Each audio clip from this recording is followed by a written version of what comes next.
Hey nerds, Farmer Jesse here. Welcome to Growers Daily, your daily dose of ecological farming insight. It is Monday, May 26th, 2025, and today we're going to talk about planting into cover crop residue, thirst waves, like heat waves, but thirsty, and what it was like to leave the city all those years ago and start farming. So let's do it.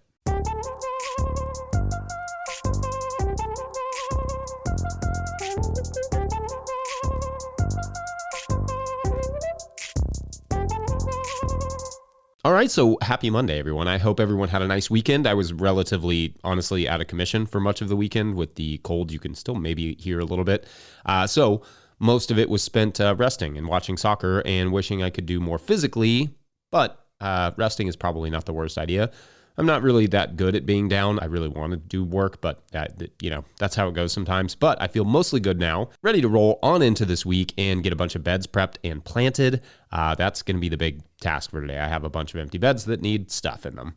I need to get the irrigation situation squared away as well, because although it's going to be another nice week here, that niceness is not likely to last, and the lettuce is going to start needing a little bit of extra TLC soon. Moisture-wise, the garden has had more than enough of that, but it's the cooling down of the garden that will need to be taken care of in short order, and by that I just mean like the ability to mist it. But also, I'm not going to lie, besides the unbelievable amounts of rain we've had, the temperatures have been quite friendly this May. So all in all, spring has been, spring. So that's good. Summer, we'll see what you do. Okay, so one thing I wanted to talk about this week, continuing a bit on our theme of cover crops, is how and what to plant into a thick cover crop mulch, plus general things to keep in mind about it. First, I want to emphasize that unless you know you have all the weeds under control where the cover crop was grown, the chances of the dead residue being an adequate enough mulch are actually somewhat low, especially in warmer climates where the warmer soil will germinate weeds at a slightly lower level and the mulch will decompose more rapidly. For a quick round of determinate tomatoes, that may work. For a long season indeterminate tomato or pumpkins, or basically anything over like 65 or 70 days to maturity, those weeds could become a major headache poking through the mulch. To me, the mulch is just a part of the cover crop. The soil health, i.e. what's happening below ground, well, that's the point of the cover crop more so than the mulch layer. You may just want a supplemental mulch like straw or hay just to lightly top it off. Also, the soil will be cooler beneath the cover crop, so some crops may be slower into production after transplanting or sowing. I remember when I was first learning to plant into cover crops during my apprenticeship that we transplanted tomatoes into a really nice rye vetch cover crop, and the transplants themselves suffered heavily when they went into the cold soil. They ultimately rebounded, but it was an iffy situation there for a minute. Now, if I'm transplanting tomatoes into a cover crop, I usually tarp the cover crop to warm it, but I'll also dig the holes sometimes a full day ahead of time on warm days, so at least that immediate planting hole it won't shock the tomato plant. Also, it will take a bit of time for the nutrients that the cover crops gathered when they were growing with their roots to become available to the next crop. In the case of something like rye, winter wheat, or whatever, those nutrients will still largely be locked up for a little while, so a little compost at the transplanting area will help kick that crop off the right way. Speaking of, what about transplanting versus direct seeding? While technically there are crops that you can directly seed into mulches, like say corn or beans, it's not going to be easy to drill them in once the cover crop is already down unless you have a special tool for that. My friend Susanna Lane of Salamander Springs often broadcasts her beans into the cover crop before she terminates it, like throws it into the standing cover crop, which she then terminates with a large oak pallet like the hardcore human that she is. You could also pull the cover crop aside, put a little compost down as a mulch, and then sow squash or whatever it is that you're wanting to sow into that compost, as long as you can keep the compost itself moist, because compost does have a tendency to dry out. Otherwise, though, without a proper seed drill, directly seeding on a small scale into a cover crop is generally not going to be the way within, cover crop mulches. Most people are transplanting when planting into a cover crop mulch. We usually just pull the cover crop aside, dig a hole, and plant a tomato or a pepper or whatever it is we plan to plant. Sometimes we will plant winter squash if it's a good stand and we feel good about the weed suppression. What some folks do is terminate the cover crop and then cover that cover crop with compost and then plant into that, which is fine. Kind of like an in situ sort of lasagna gardening, which is cool if you have the compost. With a winter kill cover crop, you're just kind of raking off that residue if you want. You can leave it there, but it's going to be in the way if you have to cultivate it all. But you usually rake off the residue, and then all you need to do is go ahead and plant, because usually the tilth is really nice after that. But when you have several inches of, say, like rye mulch in the way, it's a different story for sure. So let me know your thoughts or experiences or questions on planting into cover crops. Any techniques I missed, any successes or failures that you would like to share, let me know. And we'll talk about those maybe on Friday for Feedback Friday, conveniently. Otherwise, it's break time. And when we come back, thirst is literally sweeping the nation. Literally. BRB.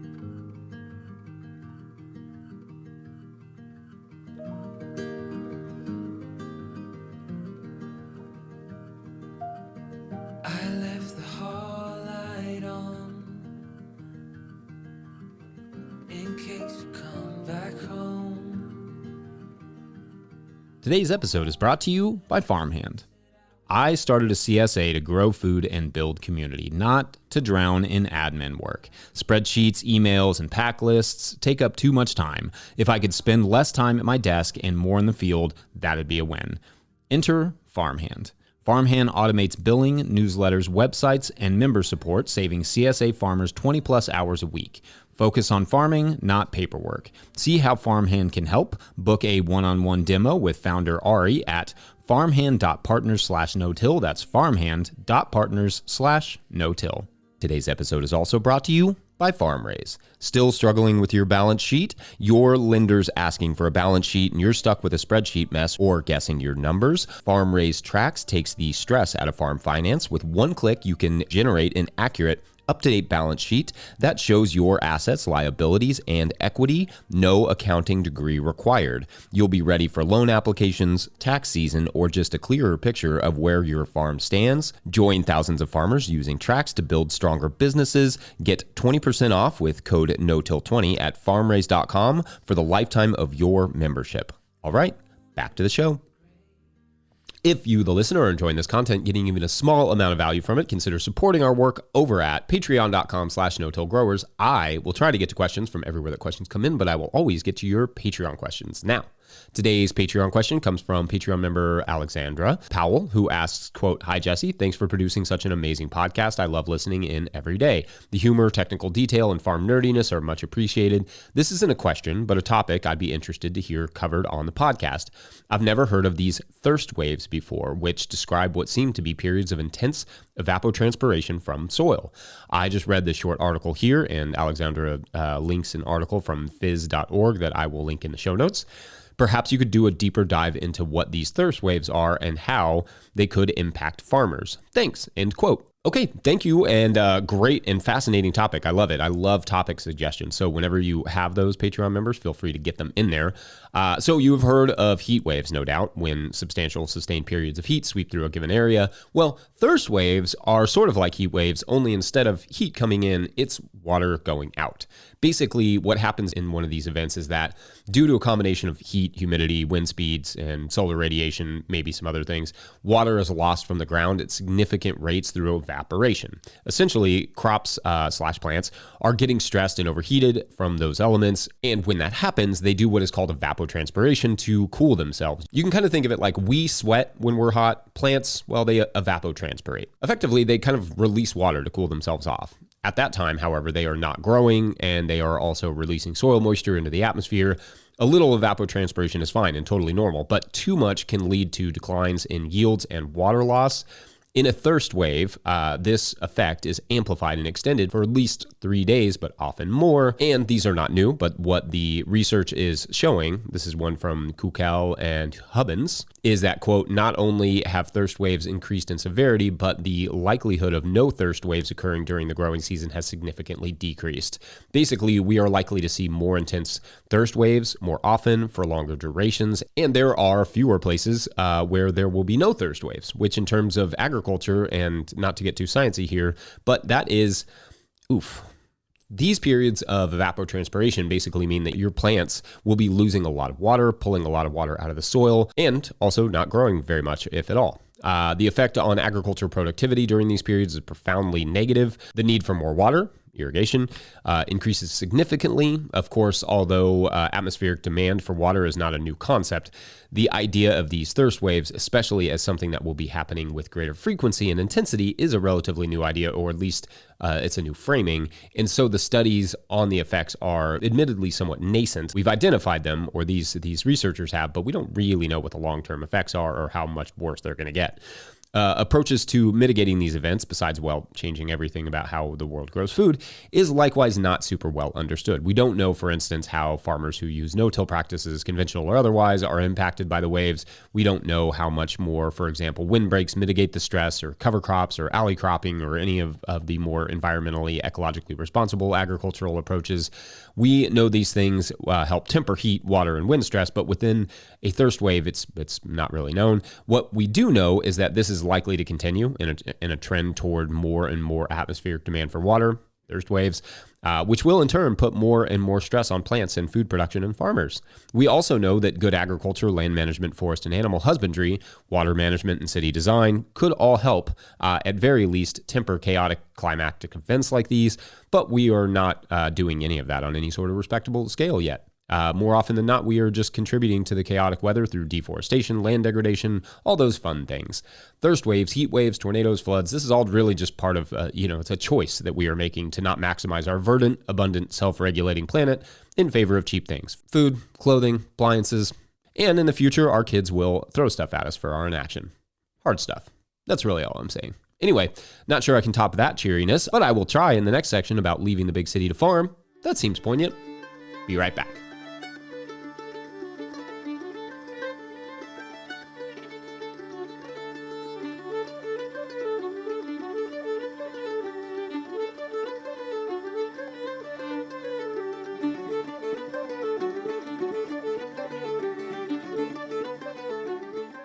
Today's episode of Growers Daily is brought to you by Ring of Fire. What if you could turn your brush problem into black gold? The Ring of Fire biochar kiln is your spring tool for soil transformation, converting woody debris into high-quality biochar in just hours.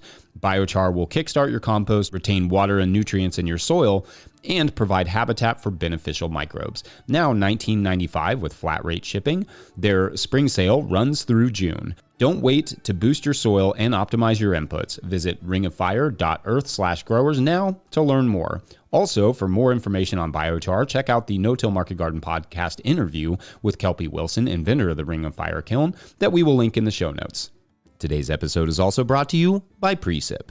Precip is billed as the easiest way to keep track of rainfall, and that is true, but it is a lot more than that. Sure, you can open the app and immediately see accurate rainfall totals, but you can also save locations to see historical rainfall totals, wind speeds, and all sorts of other nerdy details. Their radar-based technology means you can ditch the rain gauge. I usually have to do that anyway because the kids find a way to smash it with a baseball bat. You can ditch the rain gauge and start tracking rain and other growing conditions all on your phone. Click the link in the show notes to find out more. All right, back to the show. So I realized the other day that I tell a lot of stories at the end of the show, but I don't tell that many actual stories, like nonfiction, as it were. So let me take you back. In early 2010, I've arrived for my first day of farming, whatever that might mean, at my apprenticeship in Bug Tussle, Kentucky. I really wanted this opportunity. Like, I worked really hard to be chosen as an apprentice for this job. This was a biodynamic farm in my home state, and after 4 years of living in New York City, I was pretty much done and really just needed to leave. I felt depressed almost always. I was sick all too often. I wanted to better understand where my food came from and have more control over it. I just did not feel good, and I frankly needed a change. So I applied for an internship and managed to land it, even having zero farming or gardening experience, save for growing an unnecessary amount of hot peppers with my mom one year when I was probably like 12. And to be frank, after that first week, I was convinced I'd made a huge mistake, like a big one. My body ached from the work every single night, and I felt physically strapped to the bed at the end of each workday. We would start at 7 and go until the late afternoon with a significant break in the middle. All the work was hotter, harder, and heavier than anything I'd ever done before, at least for that amount of time. I knew almost immediately, without question, farming was important work, but there was no way farming was for me. Like, period. But I don't like to quit things. So I figured I committed to do an entire season to this family. So I figured I would stick it out, get some good exercise, eat some great food, learn from these lovely folks who I was working for, and then reassess in the fall. Probably get back to something more my speed, whatever that meant. Otherwise, this had all just been a grave miscalculation. I was not a farmer. After the second week of starting soil blocks, planting lettuces, hoeing, moving animals, cutting firewood, working from dawn to dusk, I was still tired, but having fun, like enjoying it. I was loving the meals together. Another intern had showed up, so I at least had some company. I really started to love the animals too, the baby chicks, then soon the baby turkeys. I loved the pigs. I loved the sheep and the cattle. I started to become fascinated by the dung beetles and the wasps who lived in my room, but for whatever reason would leave me alone. I was fascinated by the black snakes, the wolf spiders, the ladybugs, but always, always, always, I was obsessed with the food. I have this vivid memory of one of the more tired days I had out there. I think we were planting strawberries, and the 6-year-old of the family, Ira, he came up to me, came running up with like a raw purple spear of asparagus that he just snagged out of the garden. And I ate it, and I remember it feeling like medicine. Not in the traditional sense, like of course you are what you eat and food is medicine and all that good stuff, but it felt like medicine in almost like the spiritual sense. Here I was completely exhausted, disappointed in myself for having put myself in this situation to spend the next 6 months nearly beaten to death, only to be holding the reason for all of it. Food. Good food, not good food, great food. The best food I'd literally ever eaten in my life in every single form. The best tomatoes, the best cucumbers, the best watermelon, the best asparagus. The adjustment was brutal for sure, like physically. In New York, I was a runner, but I did not do any amount of real physical labor. I was not strong and I was decidedly not hardy. But I look back at those first weeks and that first year and how my attitude shifted as my body acclimated to a feeling of, well, this is impossible, to a feeling of, I cannot imagine ever not growing food. I was not a resilient person when I arrived, but I found a lot of joy in that first year of farming, my hardening off period, as it were. Hard as it was, I wouldn't take it back for the world. We as a society are enamored with making everything more convenient and easier, and I think it's easy to forget the rewards of difficult work. And few jobs exemplify this quite like farming, where at the end of the hard day is also the best tomato sandwich you've ever eaten. So, I guess I'm curious, what was your first week or weeks of farming like? Did you have an, oh boy, I think I goofed moment like I did? Let me know. I'd love to hear it. Otherwise, I think we're going to call it a Monday. Don't forget, No-Till Growers is now officially a nonprofit 501c3, so donations are tax deductible and greatly appreciated. You could learn more about how to do that in the let's say the show notes. That seems like a good place. Please make sure to like and subscribe and or follow wherever you're getting this podcast. That's always an easy way to help us out. Enormous thank you to all of our show sponsors. And if you'd ever like to sponsor this show, you can reach out to Farmer Michelle at no-tillgrowers.com. Huge shouts to Willie Breeding for the theme music, Mike Hilbert for the production help and editing, and the team at No-Till Growers. Also, shouts to Epidemic Sound for the background music that you can hear. Pick up a copy of the Living Soil Handbook of the Seed Farmer at no-tillgrowers.com to support our work. Big thank you to everyone over at patreon.com/no-tillgrowers, where at a certain level, or if you just bump up from one level to another, or you sign up in the month of May, soon to be June, can you believe it?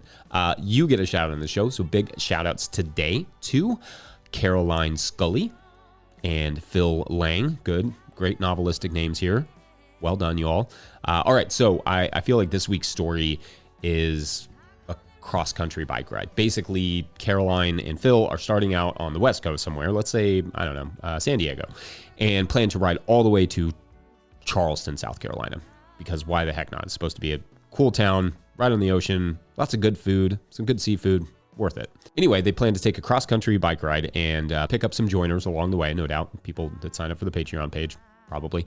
And probably get into some of that, good trouble that you get into when you're on the road. That's the plan, at least, and it's going fine for quite a while. I mean, they make it all the way out of California and into the desert in Nevada that's when things get a little bit strange.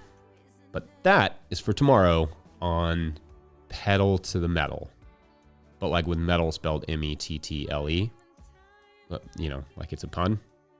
Dads are going to love that. All right. Thanks for watching and or listening. We will see you tomorrow for Tuesday. Yep. Second day of the week. Awesome. Bye. I'ma be the one to tell.